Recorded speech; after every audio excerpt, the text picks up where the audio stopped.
ज्याच्या झालेल्या आहेत इतक्या वर्षात, तर त्या सगळ्या रिपेअर करा अशी मागणी सगळ्यांची. नेपाळमध्ये अनेक महाराष्ट्रातील पर्यटक अडकलेले आहेत, त्यांना आणण्याच्या अजून हालचाली दिसत नाही, त्याची परिस्थिती गंभीर होत आहे. हो, याच्यासाठी मी स्वतः MEAला विनंती केलेली आहे.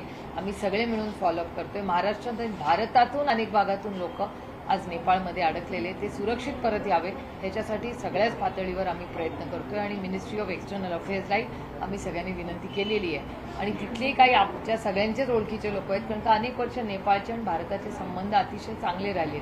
अनेक तिथले लोक आहेत जे भारतात काही कामासाठी येतात, शिक्षणासाठी येतात, आणि आपलेही लोक तिकडे अनेक वेळा जातात पर्यटनासाठी, दर्शन घेण्यासाठी. त्याच्यामुळे तिथे खूप कौटुंबिक संबंध आमच्या अनेक लोकांशी तिथे आहेत. त्यामुळे त्या सगळ्यांशी आम्ही चर्चेत आहोत की काही बस करता येतील का, काही गाड्या करून करता येतील का, कसं लोकांना तिथे सुरक्षित भारतीय लोकांना परत आणता येईल आणि शांतता ही नेपाळमध्ये कशी होईल ह्याच्यासाठीही आपल्याला आठवत असेल की राष्ट्रवादी काँग्रेस पक्षामध्ये अनेक असे खासदार राहिलेले, त्यांचे फार चांगले संबंध नेपाळ बरोबर राहिले. DP त्रिपाठीजी जे आज दुर्दैवाने हयात नाही, पण DP त्रिपाठीजींनी भारत आणि नेपाळच्या मैत्रीसाठी खूप मोठं योगदान दिलं. म्हणजे आपले जेव्हा प्रधानमंत्री नेपाळला जायचे तेव्हा DP त्रिपाठींना आवर्जून नेपाळचं सरकार बोलवून घ्यायचं Tier 2 Tier 3 टॉकसाठी. तर अशीही नाती राहिलेली आहेत. त्यामुळे त्यांच्याही थ्रू आम्ही प्रयत्न करतोय की सुरक्षितपणे तिथेही सुरक्षित आपले जे काही लोक तिथे राहतात ते राहावे, कारण का अनेक भारतीय खूप मोठा व्यवसाय करण्यासाठीही नेपाळमध्ये राहतात. तरी आरक्षणावरून खरं तर ओबीसी मराठामध्ये खूप वाद आहे. एकीकडे GR खाल्लाय सरकार, त्याच्यावर पण प्रश्नचिन्ह निर्माण केले जात आहेत आणि ओबीसींचं म्हणणं आहे की त्याच्यातून GR मधून तुम्ही सरसकट देऊ नका आरक्षण.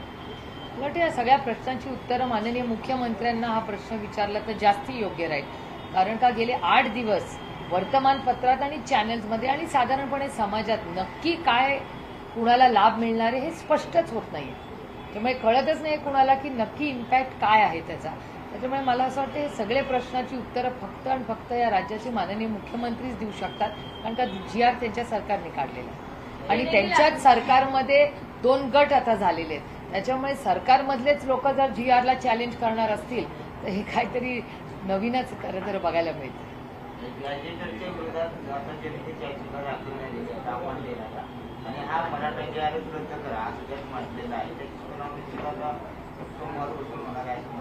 नाही, ह्या सगळ्याची उत्तरं सरकारने दिला पाहिजेत. सरकारने ज्या पद्धतीने हे सगळे GR काढले आणि ते तर म्हणत होते की त्यांनी लॉ अँड ज्युडिशियरी डिपार्टमेंटशी सविस्तर चर्चा केली आहे. त्याच्यामुळे या सगळ्या प्रश्नांची उत्तरं आज जे काही राज्यामध्ये चाललेलं आहे त्याला पूर्णपणे जबाबदार महाराष्ट्राचं सरकार आहे. जाहिराती तर खूप खूप मोठ्या झाल्या, त्यांची अंमलबजावणी व्हायला पाहिजे. ओबीसी पण आक्रमक होताना दिसतात, ते देखील मोर्चा घेऊन महामोर्चा घेऊन मुंबईला जाण्याची तयारी. हे खूप म्हणजे मिसहँडल केलेलं काम आहे. ज्या महाराष्ट्रामध्ये गुणागोविंदाने, प्रेमाने, आदराने, विश्वासाने आपण सगळेच राहिलेलो होते एकत्र, पण ह्या काही लोकांच्या काही स्टेटमेंट्स असतील किंवा सगळ्यांची चर्चा न, मी अनेक वेळा विनंती केलेली आहे महाराष्ट्राच्या सरकारला की तुम्ही ऑल पार्टी मीटिंग बोलवा, सगळ्यांना कॉन्फिडन्समध्ये घ्या, आमची बोलायची मदत करायची तयारी आहे. तर महाराष्ट्र सरकारने ही कटुता वाढवू नये. हा खूप आदरणीय कैलासवासी यशवंतराव चव्हाणांच्या स्वप्नातला महाराष्ट्र, छत्रपतींचा महाराष्ट्र, शाहू फुले आंबेडकरांचा महाराष्ट्र आणि शांतता प्रिय हा महाराष्ट्र. पण प्रत्येक गोष्टीला हे दुर्दैव आहे की सगळ्यांना आंदोलन, कोर्ट कचेऱ्या केल्याशिवाय या सरकारमध्ये न्यायच मिळत नाही.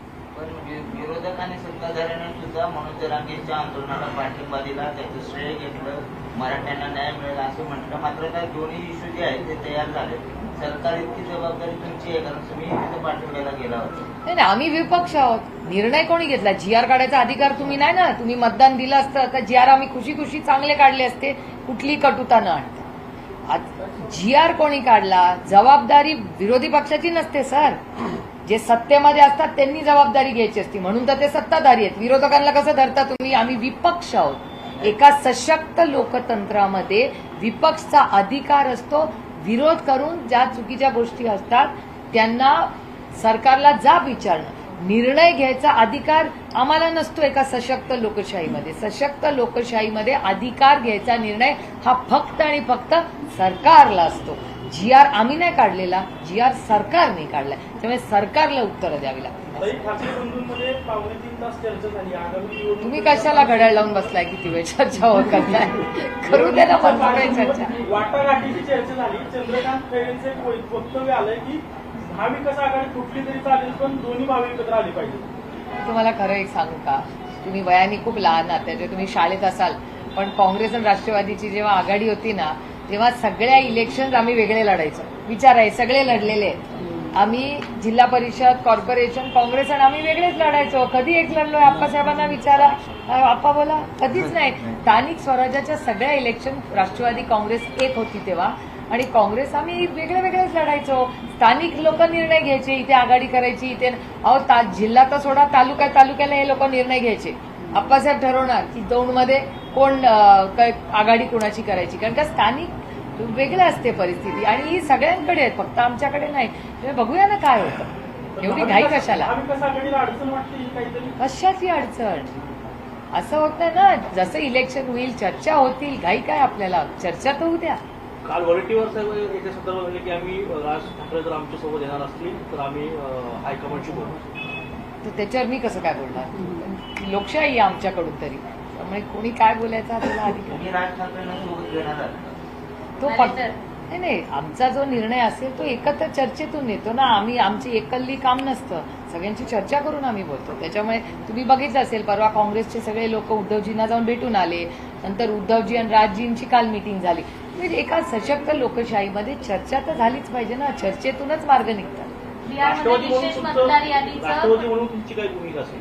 आमची भूमिका अशी आहे की महाराष्ट्राच्या हिताचं जे असेल आणि आमच्या समविचारी पक्षांबरोबर आम्ही नेहमीच आमच्या विचारधारेबरोबर एकत्र काम करायची आमची सगळ्यांचीच भूमिका आहे. कारण का आमच्यासाठी देश पहिला, मग राज्य, मग पक्ष आणि मग कुटुंब. त्याच्यामुळे आम्ही देशाच्या, राज्याच्या, पक्षाच्या हितून या ऑर्डरमध्ये आम्ही काम करतो. त्यामुळे देशाच्या आणि राज्याच्या जे हिताचं असेल याच्यासाठीच आम्ही इथं एकत्र आहोत. राज बिहारमध्ये ठाकरेंचं विशेष स्वागत होईल असं वाटतं? आम्ही समविचारी जे आहेत एकत्र काम करायला चांगलीच गोष्ट आहे ना.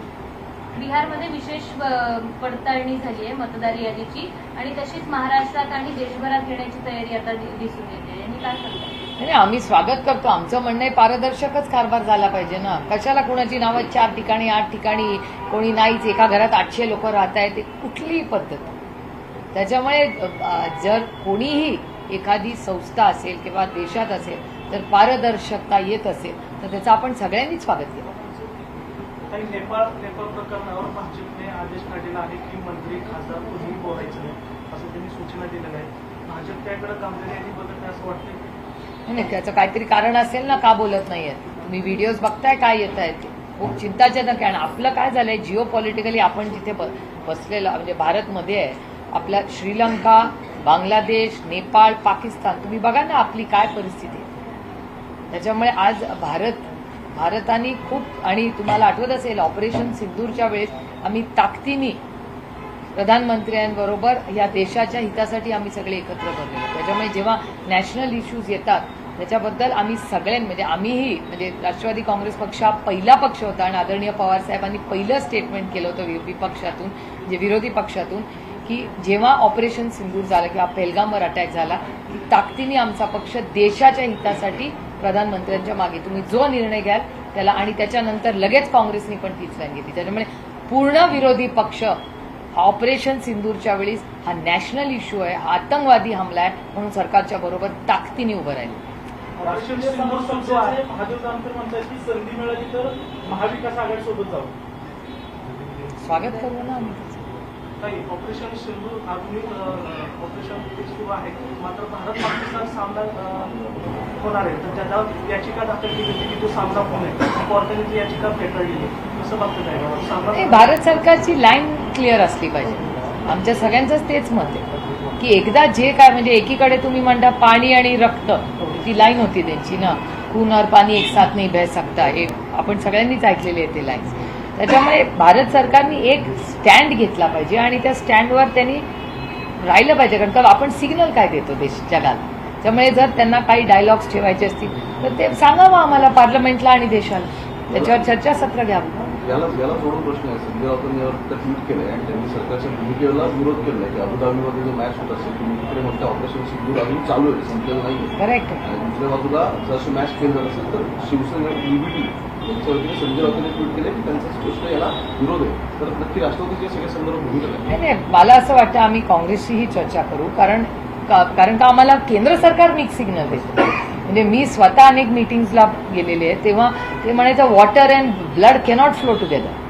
तर मग जिथे पाणी, जी आपली दैनंदिन रोजची गोष्ट आहे प्रत्येक माणुसकीची, तिथे तुम्ही नाही म्हणताय पाणी सोडायला, तर जिथे पाणी आणि ब्लड कॅनॉट फ्लो टुगेदर, मग ही क्रिकेट मॅच कुठून आली? काही विषयच येत नाही ना. मग भारत सरकारने त्यांचा स्टँड बदलला असेल तर त्याच्याबद्दल भारत सरकारने क्लॅरिफिकेशन दिलं पाहिजे की नक्की काय भारताचं धोरण आहे. आणि मी विचारणार आहे भारत सरकारला, कारण का आम्ही ऑपरेशन सिंदूरला देशाच्या हितासाठी आतंकवादाच्या विरोधात ताकदीने आम्ही उतरलो आणि भारत म्हणून, एक भारतीय म्हणून आम्ही एकत्र लढलो.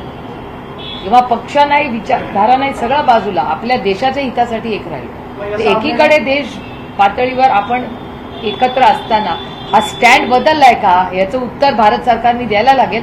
आणि हा प्रश्न मी विचारीन भारत सरकारला की नक्की स्टँड काय. नाही, माझं म्हणणं आहे की स्टँड बदललाय का, कारण का हा फॉरेन पॉलिसीचा इश्यू आहे. जेव्हा फॉरेन पॉलिसीचा इश्यू येतो, मी तुम्हाला नेहमी सांगते की फॉरेन पॉलिसीच्या बाबतीत आम्ही थोडंसं सगळे सांभाळून एवढ्यासाठीच बोलतो. याचं कारण असं की तो देशाचा विषय. तुम्ही आज हा प्रश्न मला विचारलाय, मी आजच MEAला विचारीन की बाबा what is the policy of government of India. आम्ही ताकदीने तुमच्याबरोबर या आतंकवादी हमल्याच्या विरोधात आम्ही ताकदीने उभं राहिलो. मग तुम्ही डायल्यूट केलाय का तुमचा स्टँड? हे बोललं पाहिजे त्यांनी की जर भारत सरकारने डायल्यूट केला असेल स्टँड तर मग एक चिंताजनक आहे ना. एकीकडे water and blood will not flow together आणि दुसरीकडे तुमचा दुसरंच काहीतरी पॉलिसीमध्ये कन्फ्युजन आहे भारत सरकारच्या. हे चिंताजनक आहे. सरकारने एक काहीतरी पॉलिसी ठरवली पाहिजे ना. असं सिलेक्टिव्ह होऊ शकत नाही ना. तर मी जरूर MEAला विचारीन आणि मी तुम्हाला याचं उत्तर देईन. MEAकडून क्लॅरिफिकेशन आलं. बरोबर आहे. काय ते फॉरेन पॉलिसी जरी विषय असला तरी सुद्धा रिजनल पॉलिटिक्समध्ये रिपरकशन दिसत नाही. म्हणूनच संजय राऊतांचं असं नाही, रिजनल पॉलिटिक्स नाही. मला असं त्यांचा मुद्दा असा आहे की तुमचे एकतर अलाय पार्टनर आहे आणि दुसरं त्यांचं असं म्हणणं आहे की जर सरकार हे करणार असेल तर आमची महिला आघाडी सिंधू रक्षा नावाचं आम्ही मग त्याच्यावरती कॅम्पेन चालवून आम्ही रस्त्यावरती. नाही, मला असं वाटत नाही की हा राऊत साहेबांसाठी हा राजकीय विषय आहे. हा एक इमोशनल विषय. तुम्ही सगळेजण जगदाळेंच्या घरी किती वेळा माझ्याच बरोबर आलेला आहेत, आपलीच भेट झालेली. कधीतरी त्या मुलीचा कधी विचार केलाय कोणी? तिची अजून नोकरी फायनल नाही झाली. आपल्याला सगळ्यांना माहिती आहे, तुम्ही तेवढाच फॉलोअप करता जेवढा मी करते. तो काय आपण राजकारण म्हणून करत नाही, माणुसकीच्या नात्याने करतो. त्या घरात तिचे वडील नाहीत, याचं दुःख रोज आहे. म्हणजे त्यांची आई मी कधीच विसरणार नाही. मी जेव्हा जेव्हा त्यांना भेटायला जाते त्यांची आई एकच गोष्ट सांगते की ताई, मी जेव्हा जेव्हा डोळे बंद करते तेव्हा फक्त त्या आतंकवाद्याचा चेहरा मला दिसतो. त्याच्यामुळे त्यांचं दुःख आणि त्याच्यानंतर सरकारने, कुठल्याही सरकारने या आतंकवाद्यांच्या बरोबर झिरो टॉलरन्स जर तुमचं, आणि हेच सरकार म्हणते ना दिस इज द न्यू नॉर्मल, मग हा कसं काय न्यू नॉर्मल? त्याच्यामुळे मला असं विचाराल तर राऊत साहेबांनी हा एक इमोशनल इश्यू आपल्यासाठी आहे. हा फक्त राजकीय विषय नाही आणि हा राजकीय विषय नाहीच आहे. मी जरूर राऊत साहेबांनाही फोन करून विचारेन, कारण का राऊत साहेबांचा जो स्टँड आहे तो एक माणुसकीचा स्टँड आहे. एकीकडे तुम्ही पाणी सोडणार नाही म्हणता आणि दुसरीकडे क्रिकेट खेळायला हो म्हणता. मग blood and water will not flow together, मग how will cricket play together? हा प्रश्न येतोच ना. त्यामुळे हा गांभीर्याने विचारला नाही. उगाच मला फक्त सरकारवर टीका करायची नाही, पण मला गांभीर्याने हा प्रश्न विचारायचा आहे. भारत सरकारने याचं उत्तर द्यावं लागेल. भारत सरकार शिवसेना 14 तारखेपासून माझं कुंकू माझा देश असं आंदोलन राज्यभर करणार. नाही, कारण का तुम्हाला आठवत असेल ऑपरेशन सिंदूरच्या वेळीच केवढी मोठी कॉन्ट्रोवर्सी झाली. ते बघा, सिंदूर आमच्यासाठी काय ती एक टॅगलाईन नाहीये. प्रत्येक भारतीय किंवा कुठलीही जगातली महिला असेल म्हणजे त्यांच्याकडे कुंकू नाही, दुसरं काहीतरी असू शकतं. त्या खूप इमोशनल गोष्टी असतात आम्हाला. आणि ज्या 26 कुटुंबांनी त्यांच्या घरातले करते पुरुष गमवले, त्यांच्या दुःखाचा विचार कोणीतरी केला पाहिजे ना. इतका असंवेदनशील असून कसं? काही राजकीय नेत्यांचं म्हणणं की नेपाळमध्ये जी आता परिस्थिती उद्भवली, कदाचित देशामध्ये आपले तसे काहीशे लोकांचा म्हणजे जे बेरोजगारी असेल किंवा इतर अनेक प्रश्न असेल की त्याची उद्भवू शकते. काय वाटते सगळ्यांचं? कसं आहे, मी पहिल्यांदाच पाहिलं, तुमच्याच चॅनलवर दाखवलं की धाराशिवमध्ये काल एका हायवेवर झालं. तर मी तर आप्पासाहेबांना फोन केला. मला वाटलं आपल्या इथल्या कुठल्या हायवेवर होतोय का, की कारण का तसाच रस्ता आमच्याकडे दौंड इंदापूरला कनेक्ट होताना भिगवणला आहे. दौंडवरनं जाताना. तर धाराशिवचा तो होता, नंतर क्लॅरिफिकेशन आलं त्याचं तुमच्याच चॅनलवर की दिवसा ढवळ्या लुटले जात आहेत ट्रक. हे शॉकिंग आहे. महाराष्ट्रात कधी पाहिलंय का आपण? क्राईम सगळीकडे वाढलाय. आजच कुठेतरी पाहिलं सकाळीच येताना मी टीव्हीवर कुठल्या तरी चॅनलवर की कोणीतरी कोयता घेऊन गेला आणि दुकानच फोडली. हे कुठली नवीन पद्धत? हे क्राईम कधी वाढतो? क्राईम अशा वेळेस वाढतो जेव्हा इकॉनॉमिकल सिच्युएशन क्रायसिसमध्ये असते. त्याच्यामुळे हे अर्थातच, आणि हे वारंवार आम्ही केंद्र सरकार, मी फक्त या सरकारवर टीका करत नाहीये, मी सरकारला आठवण करून देते की प्लीज आत्मचिंतन करा. तुमच्या स्कॉलरशिपचे पैसे वेळेवर येत नाहीत. आता हे सगळे बसलेले यांना विचारा, जलजीवनचे मिशनचे पैसे यांचे का नाही आलेले? पाण्याची कामं अर्धवट पडली आहेत, शाळेची कामं अर्धवट पडली आहेत, सरकारकडे पैसेच नाहीये. आणि पॉप्युलर स्कीम्स हे सरकार करत राहतं इलेक्शनच्या आधी, आणि नंतर आमच्या जशा महिलांचे 26 लाख महिला महाराष्ट्रातल्या लाडक्या बहिणी योजनेतून पहिला टप्पा म्हणते मी कमी केलेला आहे. पण मग कोण आहे ह्याला जबाबदार? ही सरकार ना. या सरकारचा फिस्कल डेफिसिट बघा तुम्ही. फिस्कल डेफिसिट मॅनेजमेंट हा कायदा अटलजींनी केलेला, मी किती वर्ष तुम्हाला या कायद्याबद्दल सांगते, तो मॅनेजच होत नाहीये. फिस्कल डेफिसिट मॅनेजमेंटच नाहीये. कोलॅप्स झालंय महाराष्ट्राचं. मग कोण या इकॉनॉमीची जबाबदारी घेणार? जीएसटी मध्ये होणारे बदल त्यांनी खरंच बूस्ट होणार आहे का नाही इकॉनॉमी? हे कालच ठरवेल ना. आता कसं कळेल आपल्याला? नोकऱ्या जात आहेत हिंजवडीला. हे हिंजवडीचे विचार आहे ना, 12,000 नोकऱ्या एकट्या इन्फोसिसने काढलेल्या. खूप चिंताजनक परिस्थिती आहे. मुलांना नोकऱ्या मिळत नाहीयेत. किती एमबीए मुलं आपल्या सिम्बायसिस वगैरे आपल्याच भागाचं सांगते ना, एवढी मुलं ऑन कॅम्पस मुलं, केवढे पॅकेजेस यायचे. आपणच किती कार्यक्रमाला सिम्बायसिसला जायचो, अशा कार्यक्रमाला. कुठे आता तसा माहोलच नाही. दुर्दैव आहे, कारण का slow down in the economy. आणि हे जिओ पॉलिटिकल सिच्युएशनमुळे परवा आता जसं ह्याला ओमान मध्ये अटॅक झाला, हे चिंताजनक आहेच ना. आपल्या जवळच आहे, सगळे शेजारची जवळची राज्य. कतारमध्ये, सॉरी ओमानला नाही, कतारला अटॅक झाला. जलजीवनला पैसे नाहीत म्हणून. दुसरीकडे आपल्याकडे डीपीसीचा निधी असतो, जिल्हा परिषदेच्या सेफचा निधी असतो. तर याच्याबद्दल काही ठराविक आमदार आहेत, ठराविक लोकप्रतिनिधी आहेत, हेच पैसे आणि त्यांची कामं मंजूर होत आहेत. तर प्रशासकीय राजवटीत आपल्याला तरी विश्वासात घेतलं जातंय का? नाही, एक तर महाराष्ट्र सरकारची काम करायची पद्धत वेगळी आणि केंद्र सरकारची वेगळी. मी चांगल्याला चांगलं म्हणेन, कारण केंद्र सरकारमध्ये या सगळे बसलेले आहेत आणि रेग्युलर सगळे फॉलोअपही घेत असतात. केंद्र सरकारमध्ये कधीही विरोधात आम्ही आहोत म्हणून कामं होत नाहीत असं होत नाही. गडकरी साहेब असतील, रेल्वे मंत्रालय असतील, आमचे काही स्टॉपेजेसवर वाद असतील की बाबा ही स्टॉप ट्रेन थांबवा, मग ते नाही म्हणतात वगैरे अशा गोष्टी. पण इन्फ्रास्ट्रक्चरच्या बाबतीत किंवा जलजीवन मिशनचे पैसे असतील, आम्हाला कधीही केंद्र सरकारमधला एकही मंत्री नाही म्हणत नाही. आणि पैसे नसतील डिपार्टमेंटकडे तर सांगतात आम्हाला आता बजेट नाहीये, ही आमची अडचण आहे, म्हणून मला कमी करून दुसऱ्याला देतात, असं होत नाही केंद्र सरकारनं. आणि खूप मी म्हणजे जड अंतःकरणातून म्हणते की महाराष्ट्रामध्ये एक नवीन कल्चर आलेलं आहे जे खूप वेदना देणार आहे. तर शेवटी आम्हीही लोकप्रतिनिधी आहोत, आम्हाला ह्याच लोकांनी निवडून दिलंय. आम्ही विरोधी पक्षात आहोत म्हणून तुम्ही आम्हाला निधी देणार नाही. आणि जे सत्तेमध्ये आहेत आणि जे कदाचित सत्तेमध्ये आत्ता तुमच्या बरोबर आले पण तुमच्या विचारधारेचे नाही, ते सोयीप्रमाणे आता तुमच्या बरोबर आहे, मग ह्या राजकारणाला अर्थ काय राहिला? मग ती कॉन्ट्रॅक्टरीच झाली. मग कसलं ते राजकारण? हे दुर्दैव आहे की अस्वस्थ करणारी परिस्थिती महाराष्ट्रात आली. म्हणजे अशा वेळेस जर सगळेच जर सत्तेमध्ये जायला लागले तर या राजकारणाला, विचारधारेला काही अर्थच राहणार. ही राज्यातली स्थिती झाली, ही देशातली स्थिती. पण पुणे जिल्ह्यातल्या स्थितीबद्दल आपण काय सांगाल? कारण इथे पण प्रशासक राजवट आहे. नाही, आम्हाला म्हणजे अमोलदादाचे माझे इश्यूज असतातच. सेस असेल, डीपीडीसी असेल. आता त्यांनी नवीन कायदे केलेत की डीपीडीसीतून आम्हाला खासदारांना पैसेच द्यायचे नाहीत. मग सेस, आणि सेसचं उत्तर कुठलंच सरकार देतं, कारण का सेस कलेक्ट केला जातो, तो नक्की कुठे जातो त्याचं उत्तर खरंच आम्हाला मिळतच नाही. त्याच्यामुळे दुर्दैव आहे की असं कधी नव्हतं. एक काळ असा होता की विरोधक होता त्याला तेवढेच पैसे दिले जायचे जेवढे सत्तेतल्याला द्यायचे. असं कधीच असं झालं नाही. हे नवीन कल्चर आले आता दुर्दैवाने महाराष्ट्रात. पण हे महाराष्ट्राची ही म्हणजे अनेक वर्ष आम्ही सत्तेत राहिलो, पण आम्ही कधी विरोधकांना नाही म्हणलं. मोहन भागवतांचा वाढदिवस, शुभेच्छा. जिओ हजारो साल साल के दिनों 50. पंतप्रधान नरेंद्र मोदींनी मोहन भागवतांचं कौतुक केलेलं आहे. मात्र गेल्या काही दिवसापासून त्यांच्या वयावरून सुद्धा संघ आणि भाजपात तो त्यांचा अंतर्गत प्रश्न आहे. मी माझ्यापेक्षा वयाने किंवा पदानी आणि वयाने मोठ्या माणसांबद्दल कधीही काही बोलत नाही.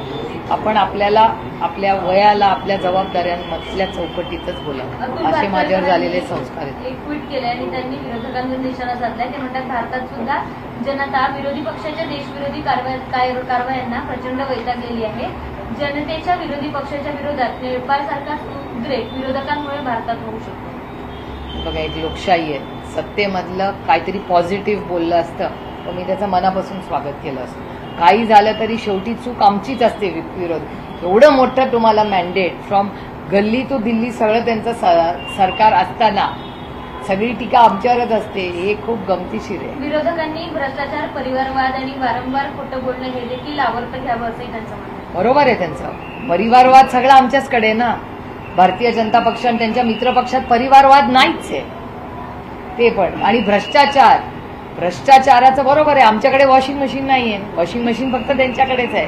त्याच्यामुळे त्यांच्याकडच्या वॉशिंग मशीन मधून भ्रष्टाचार निघतो.